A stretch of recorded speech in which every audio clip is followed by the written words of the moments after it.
क्रांतिकारी जयललिता सगळ्यांना. काल मी माझ्या YouTube चॅनलवरती एका घटनेविषयी एक व्हिडिओ अपलोड केला होता. मी त्याच्याविषयी बोलत होतो आणि त्याची सत्यता काय आहे? अनेकांनी मला सजेस्ट केलं, की खरं काय आहे ते जाणून घे. कारण मी असंच बोललो होतो, की त्याच्यामध्ये बोलताना मी सांगितलं होतं, की सत्यता काय आहे नेमकी? कारण जे व्हिडिओमध्ये दिसलं मी तेच बोललो होतो. आज त्याची एफ-आय-आर कॉपी माझ्याकडे आलेली आणि त्याच्यामध्ये पण काल जे काही मी म्हणजे शुअर नव्हतो, पण तेच होतं. आणि ज्या कुटुंबासोबत, ज्या महिलांसोबत जी घटना झाली, त्यातील एका महिलेचा व्हिडिओ मी माझ्या YouTube चॅनलवरती अपलोड केलेला. तुम्ही जाऊन बघू शकता. आता मुद्दा असा आहे, की मी काल तो व्हिडिओ अपलोड केल्याच्या नंतर अनेक लोकांच्या कमेंट्स मला त्या व्हिडिओ खाली आल्या. मी फारसा काही कमेंट वाचत नाही, कारण कमेंट वाचल्यामुळे काय होतं, मानसिक स्थिती बदलते. कारण वेगवेगळे लोकांचे विचार असतात. आपल्या विचारांचे फारच कमी लोकं तिथे भेटतात. पण अनेक जण असे काहीतरी भरपूर संदेश द्यायला उभे राहतात तिथे. त्यामुळे फारसा मी त्या कमेंटकडे बघत नाही. तरी पण 2-4 कमेंट मी त्याच्यामधल्या घेतो. अ, एक जण असा बोलत होता, की "तुला अभ्यास करून बोलावं लागेल." आता अभ्यास करून नेमकं म्हणजे मी काय सांगितलं होतं, की माथाडी समाजावरती अशा प्रकारचे जे काही अन्याय अत्याचार होतात, त्यावेळेस माथाडी समाजाने संघटित झालं पाहिजे, हे मी बोललो. त्याच्यानंतर प्रगतीचा विषय असेल, शिक्षणाचा विषय असेल, ह्याबद्दल मी फक्त बोलत होतो. आता याच्यामध्ये काय चुकीचं त्याला वाटलं काय माहित नाही, पण त्याने मला अभ्यास करायला लावला. तर मला त्याला प्रामाणिकपणे सांगायचं, की बाबा आपल्याला भूक लागल्याच्या नंतर आपण काय पुस्तकं हातात घेत नाही, की बाबा आता मला टोपलं कसं उघडायचंय, त्याच्यानंतर भाकर कशी घ्यायची, ती चुरायची कशी, ती खायची कशी. मी असा माणूस आहे, की जे मला समोर दिसतंय, मी त्याच्याबद्दलच बोलत असतो. मी त्याच्यावरतीच अभ्यास करत असतो. मला लय खोल पाण्यात जाण्याची सवय नाही हो. आणि म्हणजे बघा आता मी काल काय सांगितलं होतं, की बाबा मातांनी समाजावरती जर अशा प्रकारचे अन्याय अत्याचार होतात, तर त्यावेळेस संघटित झालं पाहिजे. बरं संघटित होणं काही चुकीचं नाहीये. कारण आतापर्यंत आपण बघत आलेलो आहे, की मातंग समाज कधी पण बघा तुम्ही कुठल्याही मातंग समाजातील एखाद्या कुटुंबावरती अन्याय होऊ द्या, गावगाड्यातील लोकांकडून, तर तिथे मातंग समाजातील जे काही लोकं आहेत, ते तिथे जमत नाहीयेत फारसा करून. कारण का जमत नाही? कारण आपल्यामध्ये असे गट पडलेले आहेत. कोणी स्वतःला बौद्ध मातंग समजतंय, कोणी स्वतःला आंबेडकरवादी मातंग समजतंय, कोणी स्वतःला ख्रिश्चन मातंग, तर कोणी स्वतःला हिंदू मातंग. हे असे गट पडल्यामुळे काय होतं माहितीये का? ज्या धर्मातील लोकांवरती जर कुठल्या एखाद्या समाजाकडून अन्याय झाला, तर ते लोकं इकडला काय बोलतो, की ते त्यांचं बघून घेईल. कारण मी ह्या गोष्टी अनुभवल्या आहे. ह्या गोष्टी बघत आलेलो आहे आणि ज्या गोष्टी बघत आल्या त्यावरती माणसाने बोलू नये. त्याच्यावरती काय एवढे अभ्यास करायची गरज आहे? जे समोर दिसतंय ते मांडलं पाहिजे. आतापर्यंत मातंग समाज काही एकजूट होत नाहीये. एकजूट व्हा, हे सांगण्यासाठी अभ्यासाची काय गरज आहे? हे मला प्रामाणिकपणे सांगायचं आहे.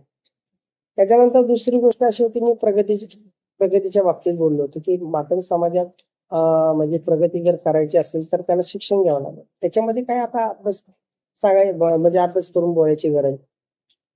प्रगतीचा विषय आला साहजिकच तिथं अभ्यास करावा लागणारच आहे. तुम्हाला शिक्षण घ्यावं लागणारच आहे. कारण आजकाल सगळ्या गोष्टी या शिक्षणावरतीच अवलंबून आहे.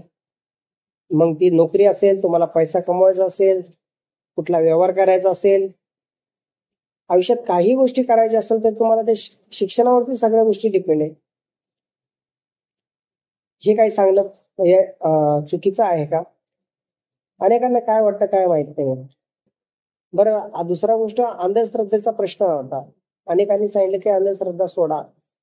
आता बघा, ह्या गोष्टीवरती अनेक महापुरुष, अनेक समाजसुधारक काम करत आलेले.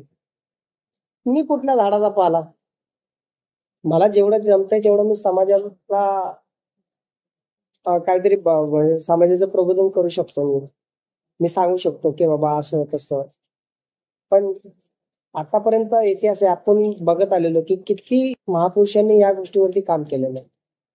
महामानव डॉक्टर बाबासाहेब आंबेडकर असतील, साहित्यरत्न लोकशाहीर डॉक्टर अण्णाभाऊ साठे असतील. अनेक समाज सुधारक आहे, त्यांनी ह्या अंधश्रद्धेचा विरोध केलेला आहे. तरी सुद्धा समाज आता याच्यातून बाहेर येत नाहीये. आणि जर तुम्ही जर बोलत असाल की या अंधश्रद्धेमुळे जर प्रगती होत नाही, तर मी समाजाला एक ऑप्शन दिला होता, जे महामानव डॉक्टर बाबासाहेब आंबेडकरांनी सांगितलेलं आहे. शिका, संघटित व्हा, संघर्ष करा, हे 3 तत्व सांगितलेले आहेत. काय चुकलं माझं? मला मला जे काही सांगायचंय ना, त्याच्यासाठी मला काही अभ्यासाची गरज नाही. आणि मला असं वाटलं की एखाद्या मुद्द्यावरती मला बोलायचं, तर त्याच्या अगोदर मला जे काही करायचं ते मी करतोच. आणि एवढा पण काही विषय असा नाही की बाबा त्याच्यावरती सखोल अभ्यास केला पाहिजे आणि तो मांडला पाहिजे. जे वास्तविक आहे, जे समोर दिसते, आपल्याला त्याच्यावरती बोलायचंय म्हणून. आणि काय ऑप्शन काढता येईल हे मी बघत असतो. अंधश्रद्धेचा जर विषय जर घेतला ना, तर याच्यामधून मातंग समाज बाहेर येईल का नाही येईल हे आता मला काही सांगता येणार नाही. पण एवढं मात्र नक्की आहे की मातंग समाजातील प्रत्येक कुटुंबातील मुलांनी जर शिक्षण घेतलं तर आपोआप या गोष्टी बदलत जातील, असं मला प्रामाणिकपणे वाटतं. कारण शिक्षण घेतल्याच्या नंतर सगळ्या गोष्टी माणसाच्या चेंज होतात, माइंड सगळं चेंज होतं आणि अशा गोष्टीपासून माणूस लांब जातो. तर आता राहिला धर्माचा प्रश्न, तर मी काही बोलू शकत नाहीये की बा मातंगाने कुठला धर्म सोडावा, कुठला धर्म आचरणात आणावा. हा ज्याच्या त्याच्या मनाचा प्रश्न आहे आणि कुणी ऐकणार पण नाहीये. त्यामुळं धर्म, अंधश्रद्धा ह्या गोष्टी जर बाजूला ठेवल्या, म्हणजे मी काल तेच बोललो की आचरणात आणायचं तुम्ही आणू शकता, परंतु तुम्हाला जर समाजाची प्रगती करायची असेल, तुम्हाला स्वतःची प्रगती करायची असेल, तर तुम्हाला शिक्षण घेणं खूप गरजेचं आहे. बाबासाहेबांनी सांगितले 3 तत्व मी त्यांना सांगितलं होतं की शिका, संघटित व्हा, संघर्ष करा. याच्यापेक्षा मी काय सांगणार? अन्याय अत्याचार होतो तर तुम्ही संघटित व्हा. तुमची प्रगती करायची तर तुम्हाला शिक्षण घेणं खूप गरजेचं आहे. आणि आपल्या हक्कासाठी, न्याय हक्कासाठी आपल्याला लढलं पाहिजे, एकजूट होऊन संघर्ष केला पाहिजे. हे सांगणं काही चुकीचं नाही असं मला वाटतं. त्यामुळं मला जेवढं जमतंय तेवढं मी माझ्या परीने माझ्या समाजाला जागृत करण्याचा प्रयत्न करेन. बाकी सगळ्या गोष्टी त्या समाजावरती डिपेंड आहेत, त्यांनी काय करायचं काय नाही करायचं. धर्माविषयी तर मी 1000 वेळा सांगितलं की बाबा ज्याला, आणि हा अधिकार महामानव डॉक्टर बाबासाहेब आंबेडकर यांनी दिलेला आहे. कोणाला कुठला धर्म आवडतो, कोणी कुठल्या धर्मात जावं, काय करावं, हा त्याच्या मनाचा प्रश्न आहे. आणि मी शेवटी हेच सांगितलं होतं की बाबा धर्म थोडासा बाजूला ठेवून ज्यांना धर्म आचरणात आणायचा ना, त्यांनी त्यांच्या घरात.